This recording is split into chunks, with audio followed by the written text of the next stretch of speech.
السلام عليكم ورحمة الله وبركاته إن الحمد لله والصلاة والسلام على رسول الله أما بعد கணிதற்குரிய சகோதர சகோதரிகளே, நாம் இந்த ரமலான் மாதத்திலே தொடராக மக்களின் பார்வையில் சாதாரணமாக கருதப்படக்கூடிய தீமைகளின் எச்சரிக்கைகளை பற்றி தொடராக பார்த்து வருகிறோம். அதிலே பல்வேறுபட்ட தலைப்புகளில் அல்லாஹும் அவருடைய தூதரும் எந்த விஷயங்களிலெல்லாம் மக்கள் எச்சரிக்கையாக இருக்க வேண்டும், மக்கள் சாதாரணமாக கருதக்கூடிய விஷயங்கள் மிகப்பெரிய பாதிப்பை மறுமையிலே நமக்கு ஏற்படுத்தி தந்துவிடும், எனவே அதிலே எச்சரிக்கையாக இருக்க வேண்டும் என்று சொல்லி குர்ஆன் சுன்னா அடிப்படையிலே பல செய்திகளை நாம் பார்த்து வருகிறோம். அதில் இன்றைய வகுப்பிலே நாம் பார்க்கவிருக்கின்ற முதல் செய்தி, நம்மிடத்திலே வேலை செய்யக்கூடியவர்களுக்கு கூலியை ஒழுங்காக கொடுப்பது. அதாவது நம்முடைய வேலையாட்களுக்கு சரியான முறையில் அவர்களுடைய கூலியை வழங்கிவிட வேண்டும். அதிலே தாமதப்படுத்துவது கூடாது. அவர்களுடைய கூலியிலே, அவர்களுடைய சம்பளத்திலே பிடித்தம் செய்து வைப்பது கூடாது. சரியான தேதியில் அவர்களுக்குண்டான கூலியை வழங்க வேண்டும். கூலியை கொடுக்காமல் என்ன செய்யக்கூடாது, ஏமாற்றக்கூடாது, காலம் தாழ்த்தக்கூடாது. அதே போன்று வேலைக்கு தகுந்த கூலியை கொடுக்க வேண்டும். அதிகமான வேலையை வாங்கிவிட்டு குறைவான கூலியை என்ன செய்யக்கூடாது, ஒருவருக்கு கொடுக்கக்கூடாது. இதுபோன்று பல்வேறு விஷயங்கள், அதாவது கூலி தொடர்பாக, சம்பளம் தொடர்பாக ஒரு வேலை செய்பவருக்கு, நம்முடைய பணியாளுக்கு என்னென்ன உரிமைகள் இருக்கிறதோ அவை எல்லாவற்றையும் சரியான முறையில் வழங்க வேண்டும். அப்படி வழங்கவில்லை என்று சொன்னால் அது அல்லாஹ்விடத்திலே நமக்கு மிகப்பெரிய ஒரு தண்டனையை பெற்றுத்தரும் என்பதை இங்கே அல்லாஹும் அவருடைய தூதரும் நமக்கு உணர்த்துகிறார்கள். நபியல்லாஹி ஸல்லல்லாஹு அலைஹி வஸல்லம் அவர்கள் சொல்லுகிறார்கள், அஅதுல் அஜீர அஜ்ரஹு قبل ان يجف عرقه. அதாவது ரசூல் ஸல்லல்லாஹு அலைஹி வஸல்லம் சொல்லுகிறார்கள், நம்மிடத்திலே வேலை செய்யக்கூடிய பணியாள் அவருடைய உடம்பிலிருந்து வழியக்கூடிய அந்த வியர்வை உலர்வதற்கு முன் நீங்கள் அவர்களுடைய கூலியை கொடுத்து விடுங்கள் என்று சொல்லி நபியல்லாஹி ஸல்லல்லாஹு அலைஹி வஸல்லம் வலியுறுத்தி இருக்கிறார்கள். அப்போ இந்த கூலியை கொடுக்கறதுங்கிறது நாம் என்ன செய்யணும், வேலையாட்களுக்கு சரியான முறையிலே நாம் செய்ய வேண்டும். அப்படி செய்யவில்லை என்று சொன்னால் அது அல்லாஹ்விடத்திலே தண்டனைக்குரிய குற்றமாக இருக்கிறது என்பதை நபியல்லாஹி ஸல்லல்லாஹு அலைஹி வஸல்லம் உணர்த்துறாங்க. நம்ம இன்றைக்கு இருக்கக்கூடிய கால சூழ்நிலையிலே மக்கள் என்ன செய்கிறாங்க, சரியான முறையில் தங்களுடைய வேலையாட்களுக்கு, பணியாட்களுக்கு கூலி கொடுக்காததை நாம் பார்க்கிறோம். அவர்களுக்கு சரியான அந்த மாத சம்பளம் கொடுப்பதில்லை, அவர்களுடைய தினப்படி சரியாக கொடுப்பதில்லை. அதே போன்று அதிகமான வேலையை வாங்கி கொண்டு அதிகமான வேலைக்கான கூலியை கொடுக்காமல் குறைவாக கூலியை கொடுப்பது, அதே போன்று அவர்களுடைய சம்பளத்தை பிரித்து பிரித்து கொஞ்சம் கொஞ்சமாக கொடுப்பது, அதே போன்று தவணை முறையிலே 2 மாதம் 3 மாதங்கள் சேர்த்து என்ன செய்கிறது, அவங்களுடைய சம்பளத்தை கொடுக்கிறது. இது எல்லாமே தவறான ஒரு வழிமுறை என்பதை மார்க்கம் நமக்கு சொல்லுகிறது. இப்போ ஒரு பணியாள் நம்மிடத்தில் வேலை செய்கிறார் அப்படின்னா அவருக்கு சரியான ஊதியத்தை நாம் என்ன செய்யணும், வழங்க வேண்டும்.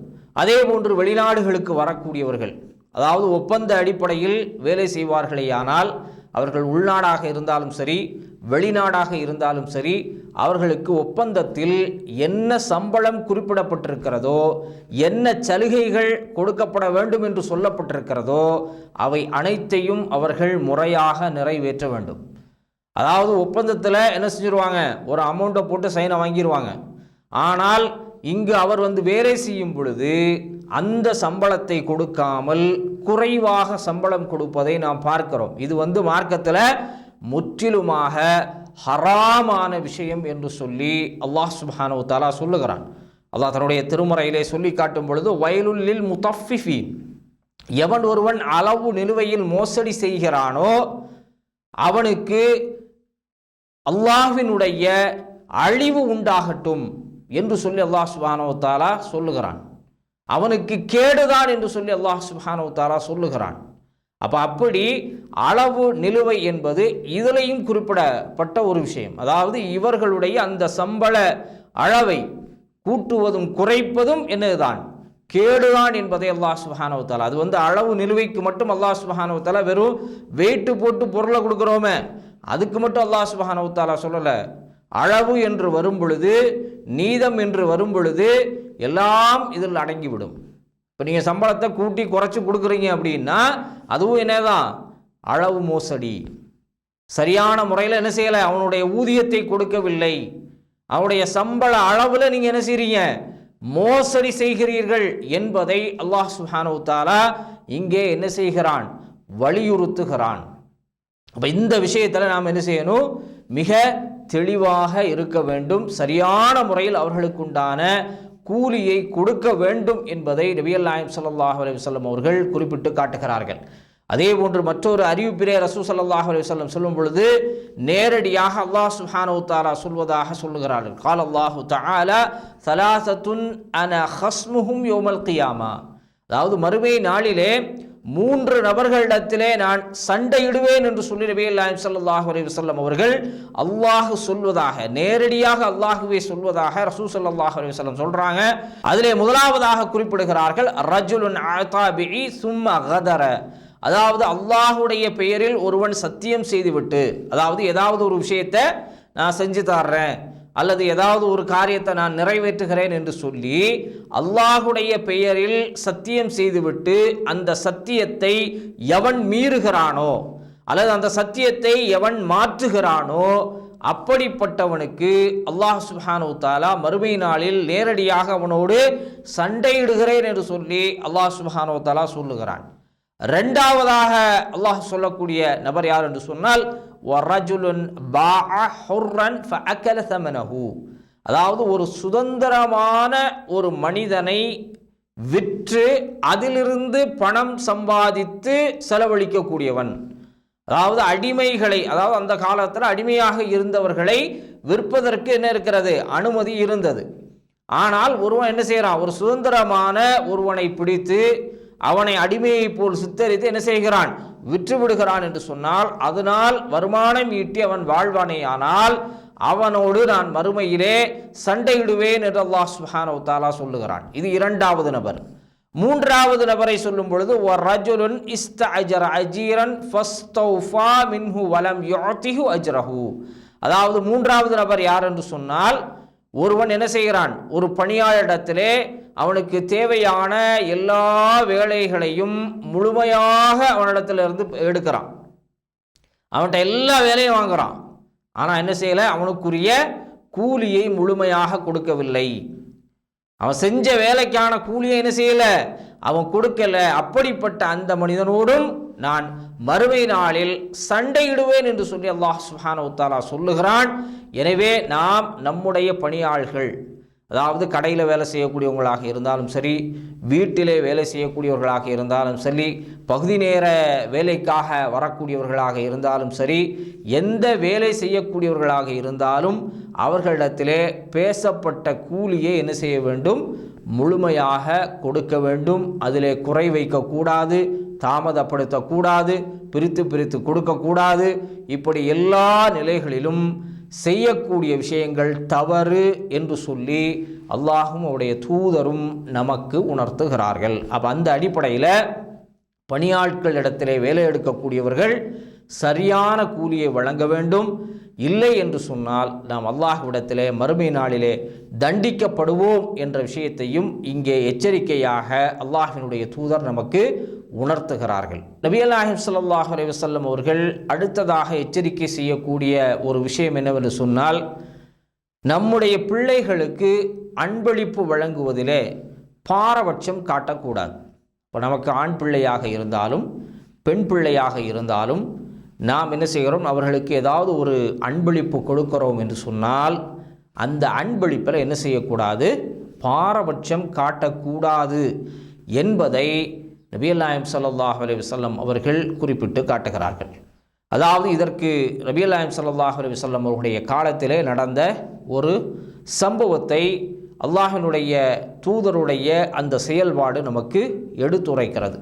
அதாவது நுஅமான் இப்னு பஷீர் என்று சொல்லக்கூடிய அந்த நபித்தோழருடைய தந்தை நபிகள் நாயகம் ஸல்லல்லாஹு அலைஹி வஸல்லம் அவர்களிடத்திலே வந்து அவர் என்ன செய்கிறார், என்னுடைய மகனுக்கு நான் என்ன செய்திருக்கிறேன், ஒரு அடிமையை நான் பரிசாக கொடுத்திருக்கிறேன். இன்னி நஹல்து இப்னி ஹாதா குலாமன், அதாவது இந்த மகனுக்கு நான் என்ன செய்திருக்கிறேன், ஒரு அடிமையை நான் என்ன செய்திருக்கேன், பரிசாக கொடுத்திருக்கிறேன். உடனே நபிகள் நாயகம் ஸல்லல்லாஹு அலைஹி வஸல்லம் கேட்கிறார்கள், ஃபகால ரசூலுல்லாஹி ஸல்லல்லாஹு அலைஹி வஸல்லம் அக்குல்ல வாலிதக்க நஹல்த மிஸ்லஹு, உன்னுடைய எல்லா பிள்ளைகளுக்கும் இதே போல் ஒரு அடிமையை கொடுத்துருக்கிறியா அப்படின்னு சொல்லி கேட்குறாங்க. உடனே அவர் பதில் சொல்லுகிறார், கால லா யா ரசூலுல்லாஹ், நான் எல்லாருக்கும் கொடுக்கல, இந்த மகனுக்கு மட்டும்தான் நான் என்ன செஞ்சுருக்கிறேன், ஒரு அடிமையை கொடுத்திருக்கிறேன். உடனே நபிகள் நாயகம் ஸல்லல்லாஹு அலைஹி வஸல்லம் அவர்கள் சொல்லுகிறார்கள், ஃபகால ரசூலுல்லாஹி ஸல்லல்லாஹு அலைஹி வஸல்லம் ஃபர்ஜிஅஹு, அவரிடத்திலிருந்து அதை நீ திரும்ப வாங்கிவிடு என்று சொல்லி நபிகள் நாயகம் ஸல்லல்லாஹு அலைஹி வஸல்லம் சொல்கிறாங்க. அப்போ எந்த ஒரு பிள்ளைகளுக்கும் என்ன செய்யக்கூடாது, தனியாக நீங்கள் எந்த ஒரு பரிசு பொருளையும் வழங்கக்கூடாது. அதில் பாரபட்சம் காட்டக்கூடாது. உங்களுக்கு 5 பிள்ளைகள் இருக்கிறது என்று சொன்னால் 5 பேருக்கும் நீங்கள் என்ன செய்ய வேண்டும், பரிசை வழங்க வேண்டும், அன்பளிப்பை கொடுக்க வேண்டும். அதே போன்று ஆண் பிள்ளைகள் பெண் பிள்ளைகள் இதில் பாரபட்சம் காட்டுறது, அதாவது ஆண் பிள்ளைகளுக்கு கொடுப்பதும் பெண் பிள்ளைகளை ஒதுக்குவதும், இது பெரும்பாலான மக்களிடத்தில் இருக்கக்கூடிய ஒரு விஷயமாக இருக்கிறது. பெரும்பாலும் என்ன செய்கிறாங்க, எல்லா குடும்பங்களிலும் மற்றவர்கள் மட்டுமல்லாமல் இஸ்லாமியர்களாக இருக்கக்கூடிய முஸ்லீம்களாக இருக்கக்கூடியவர்களுக்கு மத்தியிலே இந்த பாகுபாடு இருந்து கொண்டு இருக்கிறது. அதாவது ஆண் பிள்ளைகளை ஒரு கண் பார்வையிலும் பெண் பிள்ளைகளை இன்னொரு கண் பார்வையிலும் பார்க்கக்கூடிய ஒரு நிலை இருக்கிறது. இந்த நிலை முற்றிலுமாக மாற வேண்டும். ஏன்னா நபிகள் நாயகம் ஸல்லல்லாஹு அலைஹி வஸல்லம் அவர்கள் இதை வன்மையாக கண்டித்திருக்கிறார்கள். பிள்ளைகளுக்கு மத்தியில் என்ன செய்யறது, பாரபட்சம் காட்டுவதை ரசூல் ஸல்லல்லாஹு அலைஹி வஸல்லம் மிகவும் கடுமையாக வன்மையாக கண்டித்திருக்கிறார்கள். இப்படிப்பட்ட விஷயங்களுக்கெல்லாம் நான் சாட்சியாக இருக்க மாட்டேன் என்று ரசூலுல்லாஹ் சொல்றாங்க. அதாவது இந்த நுஅமான் இப்னு பஷீருடைய இந்த அறிவிப்பிலேயே பல்வேறுபட்ட விஷயங்கள் வருகிறது. இதனுடைய ஹதீஸிலே நபிகள் நாயகம் ஸல்லல்லாஹு அலைஹி வஸல்லம் இவ்வாறு அவருடைய தந்தை சொல்லக்கூடிய நேரத்தில் இந்த பாவத்திற்கு நான் என்ன செய்ய மாட்டேன், சாட்சியாக இருக்க மாட்டேன் என்று ரசூலுல்லாஹ் சொல்றாங்க. நீங்க ஒரு பிள்ளைக்கு மட்டும் அதாவது கொடுப்பதை ரசூலுல்லாஹ் அனுமதிச்சாங்க அப்படின்னு சொல்லி சொன்னா பிற்காலங்களில் என்ன செய்யும், அது சட்டமாக்கப்படும். அது ஈஸியா என்ன செய்வாங்க, இன்றைக்கு அந்த ஹராமாக்கப்பட்ட விஷயமாக இருந்தும் கூட மக்கள் என்ன செய்யல, அதில் எச்சரிக்கையாக இல்லை. அது ஹலாலாக்கப்பட்டிருக்குமே ஆனால் என்ன செய்யும், ஈஸியாக நடந்துட்டு போகும். அதை பற்றி மிக எந்த ஒரு பாதிப்பையும் அறியாமல் மக்கள் என்ன செஞ்சிருப்பாங்க, செய்து கொண்டிருப்பதை நாம் பார்க்க முடியும். எனவே இந்த விஷயம் முற்றிலுமாக தவிர்க்கப்பட வேண்டும். ஆண் பிள்ளைகளானாலும் சரி, பெண் பிள்ளைகளானாலும் சரி, மூத்த பிள்ளையானாலும் சரி, கடைசி பிள்ளையானாலும் சரி, எல்லா பிள்ளைகளையும் ஒரே நிலையில் பார்க்க வேண்டும் என்பதுதான் அல்லாஹும் அவருடைய தூதரும் நமக்கு சொல்லித்தரக்கூடிய விஷயம். நபிகள் நாயகம் ஸல்லல்லாஹு அலைஹி வஸல்லம் சொல்றாங்க, ஃபத்தகுல்லாஹ், நீங்கள் அல்லாஹுவை அஞ்சிக் கொள்ளுங்கள், வஅதிலு பைன அவுலாதக்கும், உங்களுடைய பிள்ளைகளுக்கு மத்தியிலே நீங்கள் என்ன செய்யாதீங்க, பிரிவினை பாராட்டாதீர்கள், பிள்ளைகளுக்கு மத்தியில் நீதமாக நடந்து கொள்ளுங்கள் என்று சொல்லி ரசூல் ஸல்லல்லாஹு அலைஹி வஸல்லம் சொல்றாங்க. இப்போ பிள்ளைகளுக்கு மத்தியில் எல்லா விதத்திலும் சரியாக இருக்கணும்.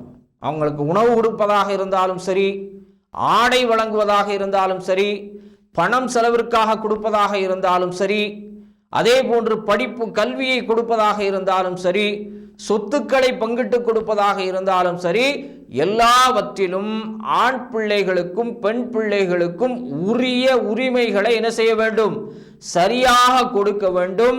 அதிலே ஏற்றத்தாழ்வுகள் பார்க்க கூடாது என்பதை அல்லாஹும் அவருடைய தூதரும் நமக்கு என்ன செய்யறாங்க, விவரித்து காட்டுகிறார்கள்.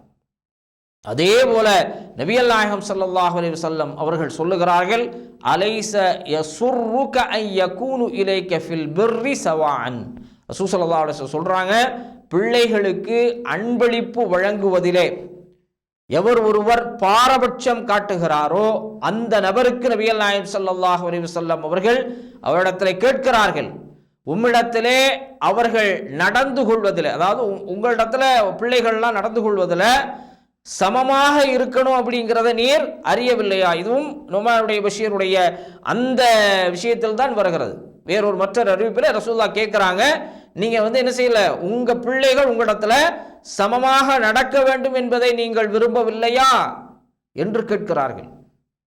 அப்ப அதே போன்று நம் பெற்றோர்களும் என்ன செய்ய வேண்டும், பெற்றோர்களும் தங்களுடைய பிள்ளைகளிடத்திலே பாரபட்சம் காட்டாமல் ஆண் பிள்ளையாக இருந்தாலும் பெண் பிள்ளைகளாக இருந்தாலும் ஒரே நிலையில் வைத்து பார்க்க வேண்டும். யாரையும் என்ன செய்யக்கூடாது, உயர்வாக கருதக்கூடாது. பெரும்பாலும் மக்களிடத்தில் இருக்கக்கூடிய மிகப்பெரிய தவறு, ஆண் பிள்ளைகளை என்ன செய்வாங்க, அதிகமாக கவனிப்பதும் பெண் பிள்ளைகளை கவனிக்காமல் விட்டு விடுவதும். அது அன்றைய காலத்தில் இல்லை, இன்றைக்கும் அது தொடர்ந்து கொண்டே இருக்கிறது. இன்றைக்கும் அது தொடர்ந்து கொண்டே இருக்கிறது. அந்த நிலை மாற்றப்பட வேண்டும்.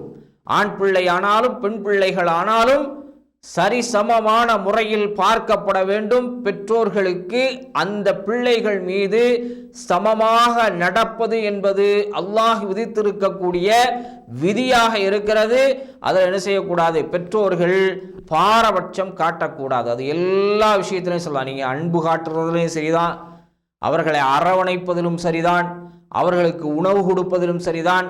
நீங்கள் எதெல்லாம் அவர்களுடைய உரிமைகளாக இருக்கிறதோ, ஒரு பெற்றோர் தங்களுடைய பிள்ளைகளுக்கு என்னென்ன உரிமைகளை வழங்க வேண்டும் என்று சொல்லி இஸ்லாம் சொல்லி இருக்கிறதோ அந்த விஷயங்களில் என்ன செய்யக்கூடாது, எந்த பாரபட்சமும் செய்யக்கூடாது என்பதைத்தான் இங்கே அல்லாஹ்வுடைய தூதரும் நமக்கு உணர்த்துகிறார்கள். இந்த விஷயத்தில் மக்கள் என்ன செய்கிறாங்க, மிகவும் பொடுபோக்காக இருந்து கொண்டிருக்கிறார்கள், எச்சரிக்கை உணர்வு இல்லாமல் இருந்து கொண்டிருக்கிறார்கள். எனவே அல்லாஹ்வுடைய தூதரும் எப்படி பிள்ளைகளை பார்க்க வேண்டும் என்று சொல்லுகிறார்களோ, எப்படி அவர்களை அன்பு செலுத்த வேண்டும் என்று சொல்லுகிறார்களோ, அந்த அடிப்படையிலே நம்முடைய செயல்பாடுகளை நாம் அமைத்துக் கொள்ள வேண்டும். அதற்குரிய தௌஃபீக்கை வல்ல ரஹ்மான் நம் அனைவருக்கும் வழங்குவானாக. வாஹிரு தவானா அல்ஹம்துலில்லாஹி ரப்பில் ஆலமீன். அஸ்ஸலாமு அலைக்கும் வரஹ்மத்துல்லாஹி வபரகாத்துஹு.